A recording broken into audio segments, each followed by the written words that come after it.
Launch control, this is Houston. We are go for launch. Hold on to your lug nuts. It's time for an overhaul. Turn it up, son. I'm your huckleberry. I don't give jobs, I hire men. You won't give me anything, and I won't give you anything.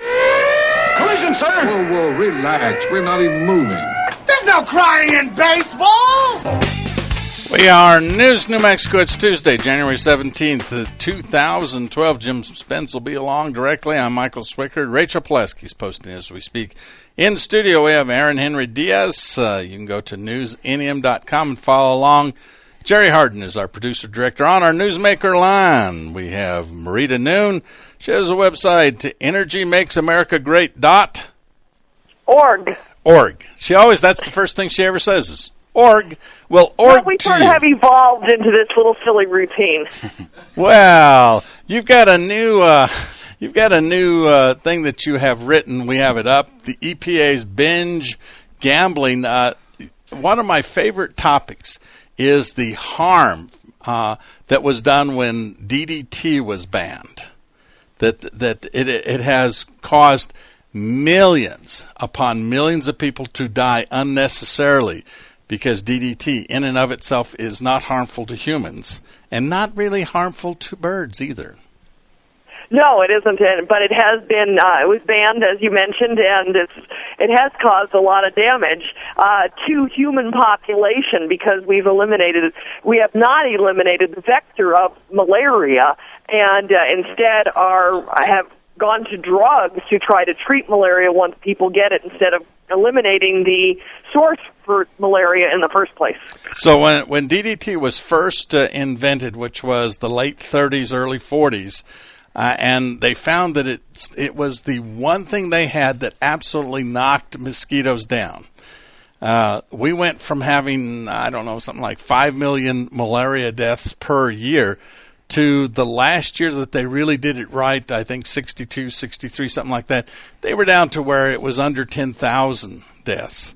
And they had gotten on top of malaria and almost gotten rid of it when A Silent Spring was written by Rachel Carson in 1962. In 62, and that was the point where she contended that the DDT was making the eggs of the birds thinner, the egg shell, and therefore we were about to lose all the birds in the world, or at least all the ones we cared about. And yes, particularly the raptors and bald eagles is what she was particularly after. And it wasn't true. It's actually a lie. And therefore, and so during the next 8 years, much like global warming, the people that insist that we change our habits, people stopped using DDT, which was the most effective thing. I have a friend who lost his wife to what is that the mosquitoes carry here in New Mexico? Nile. It's not West Nile. West Nile. And we could have knocked all the mosquitoes out to where we didn't have West Nile virus, and yet you have all these people saying, no, it'd be better if the humans died and we keep the mosquitoes. And I go, nah. Yeah, and I've got a friend who's currently working over in Thailand who, after reading my column, sent me an email back saying for 5 years, as he's been working in Thailand, comes back to Albuquerque every 3 months or so for a stay, but he's been on anti-malarial drugs for 5 years as he's been living there, and he said, trust me, there are side effects. Oh, absolutely. And the other part of this is the fact that, again, you have all of these things based on bad science. This is the same thing. And so your article, talk a little more about what caused you to write your article about the EPA binge gamble. Well, they're Fred Krupp, who is the executive director of the Environmental Defense Fund, who is the environmental group who made it their mission. They really came into being in order to get DDT, widespread DDT use, to eradicate DDT use instead of eradicating mosquitoes. And I was surprised, honestly, in this op-ed that he wrote that was published in the Albuquerque Journal and many, many other newspapers throughout the country at the end of December. This op-ed was published, and he uses this the DDT example in his op-ed to say, look how wonderful the United States has been about eradicating bad chemicals, bad things. America has really stepped up to the plate and is taking care of the environment. And his article is really about the new mercury rule that President Obama's administration announced out of the EPA on December 21st. And then he said in his column, this is a rule that has been 21 years in the making. Well, somehow to me, I don't know, the way my brain works, it was 20, just came out on December 21st, it was 21 years in the making. So my brain went 21, gambling. My mother lives in the Las Vegas area in Henderson, Nevada, so maybe, I mean, I've never gambled. I once put coins in a slot machine, and I found out they don't do coins anymore in slot machines. I just they found that don't? out to write this article. So, you know, it tells you how much I gamble. I didn't know they don't put coins in slot machines. But this mercury rule that has come out is, I believe, like DDT. I mean, he cites DDT as a great victory for the environment, and I look at it from a totally different perspective, as you and I have just discussed. And as we've mentioned with global warming science, there are things that we all kind of at one point just accepted as fact, and then science came out and said, no, that's not, or at least we found contradictory science was released, and that's the way it is with this mercury rule that is going to shut down power plants and make the energy that is available more expensive. There'll be less of it, but that the power plants that can retrofit and stay open to meet this rule it's going to produce more expensive electricity, but yet there's other studies that show that the traces of mercury that are getting into the environment from this are far less than what is getting into the environment, say, from volcanoes and other naturally occurring things. And so, you know, again, we've got this contradictory science, but the EPA is only looking at the science that fits their model. That they want because it shuts down power plants. Well, you know, I have a 1998 Grand Marquis Mercury, and one day it was recalled because they found traces of tuna in it. Oh, that's a bad joke. Bad joke. Okay. No more bad jokes. We're going to have more with Marita Noon when we come back. Energy makes America great. That's stupid. How do you win? You don't win, okay? It's not like when we play Little League. This teaches them the skills without the pressure. And humiliation. All right. You don't win. When you deal with the government, you don't win. We are News New Mexico. It is Tuesday, January 17th. Jim Spence is here. I'm Michael Swickard. We've got Rachel Pulaski posting. Aaron Henry Diaz is in studio. Right now we're talking with Marita Noon, energymakesamericagreat.org. She's talking about the pressure of mercury to be removed. Now, when I was a kid, we used to hold it in our hand and play with it. I take it that wasn't good. Well, you know, it's funny. You kind of led me into this. I learned a little rhyming thing when I was a child, and it goes like this. It's kind of dumb, I know, but hopefully maybe someone's right. It'll fit right in with us. I'm sorry? It'll fit right in with us if it's dumb. That's us. Well, I think it's sort of cute, but it is kind of a little dumb thing, and it's a little rhyming thing, you know, a little childhood rhyming thing, and it goes like this. Little Willie had a mirror, lapped the back off, thinking in his childish error 'twas good for whooping cough. On the day of the funeral, Mrs. Jones said to Mrs. Brown, 'twas chilly for little Willie when the mercury went down.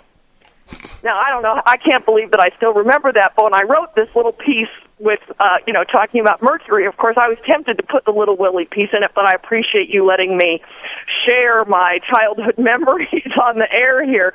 But, you know, obviously, if you took that volume of mercury, it would be chilly for little Willie when the mercury went down. And I, like you, played with mercury from a broken thermometer as a child, and it is pretty fascinating. But there is naturally occurring mercury in the environment, and the percentage that comes from power plants is so minuscule that if we were able to remove it totally, according to the reports that Fred Krupp states in his article from Fred Krupp from the Environmental Defense Fund, they say it's going to lower IQ. Well, when you go and look at their own data that the EPA is citing, and you look at the possible, and they use a lot of might, could, maybes, and when you look at the potential IQ lowering, it comes out to like 500 people in the entire country might have their IQ lowered by 1 point. And they present, if you read his article, which is linked in mine, they present an entirely different story. And so they're using fear to shut down energy production in America, energy generation in America. And the EPA, as the title of my article is, I put they're binge gambling because these rules coming out of EPA against energy have been coming so fast. Even me who tracks this stuff, this is what I do every day, I can't keep up with them. And to me, what's important for the consumers to realize is not so much each individual rule, the cross-state air pollution, the maximum achievable technology, the BART, the mercury, all these different rules that are coming out, but is to look at why. Why are they so opposed to this America having energy that is abundant, available, and affordable, and to realize the bigger picture that is out there. Well, you remember Rahm Emanuel said, never waste a good crisis. You can use it for your political designs. And so what they're doing is they have the political design, and then they are manufacturing the crisis to be able to deal with what they want, which is basically they have an agenda to shut the power in America down and make us go a completely different way. And and in the next segment, we'll maybe look at a little deeper why. All right. Lucy, you had some splaining to do. We are News New Mexico. It is Tuesday, January 17, 2012. We're talking with Marita Noon, EnergyMakesAmericaGreat.org. Okay, let's do some splaining about what is the EPA doing, Marita? Well, I think it's bigger than the EPA. It's basically the Obama administration, because it's important for the Democratic Party to have people dependent on the government. And if you think about energy development in America, where have we got some new energy in this country? We've got Pennsylvania with the Marcellus Shale. We've got Ohio with the Utica Shale. We've got North Dakota with the Bakken Field. These are three states that have, in recent history, been dependent on the government because their economies have been in a downturn. And so you've had people dependent on welfare, dependent on unemployment, etc. But then we get energy. We get the Bakken Field, which has just produced over 500,000 barrels of oil a day out of North Dakota, and we've got an unemployment rate of 3.5% in North Dakota. Well, remember when you got your first paycheck? Remember how shocked you were when you saw how much the government took out of it? That's for most people when they begin to realize, I want less government involvement in my life, not more. And we've got Pennsylvania turning now as well to people who have been struggling to now having some assets and having wealth, and Ohio is heading that direction as well. So when you look at it, for the Democratic Party, they are in fear of losing 3 blue states that are perhaps going to turn red because of energy development, and those states alone can flip the political outcome in this country. So I believe that there's a deeper motive here to killing energy. There's a power, but it's not the kind of power you're talking about. 27 minutes past the hour. Talking with Marita Noon, EnergyMakesAmericaGreat.org. You see, Marita, as well, even in Obama's base, there's the unions. They're asking for jobs, like the Keystone Pipeline, like all the other energy development that can happen. But there is an adverse effect that this administration could be waging on really the working class of his party. Yes, in fact, I just picked up a story I'm going to write on it in a week or two when I was in Washington, D.C. last week. Y'all recall I was on the phone with you from the airport, and there's a pipeline company, and I don't have the details on it yet, but there's a pipeline company in Arkansas that had already begun building pipe for the Keystone XL pipeline.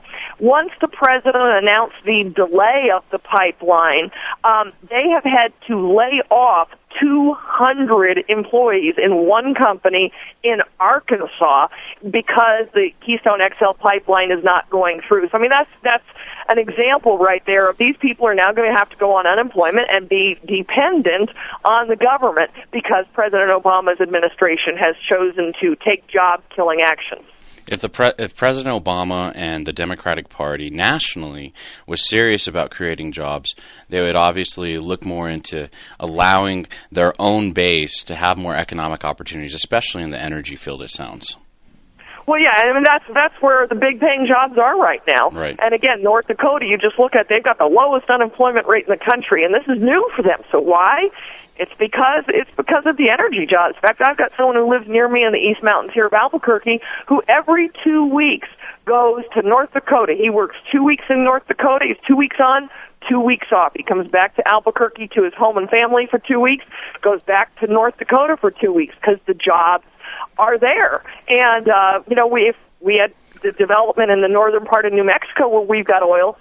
He perhaps could go to northern New Mexico instead of all the way to North Dakota for those jobs. And I'll be speaking on this today. I'll be in Santa Fe at the Tea Party rally at the Roundhouse at 10 a.m., and we'll be addressing some of these issues there. Marita Noon, EnergyMakesAmericaGreat.org. Thank you for what you do.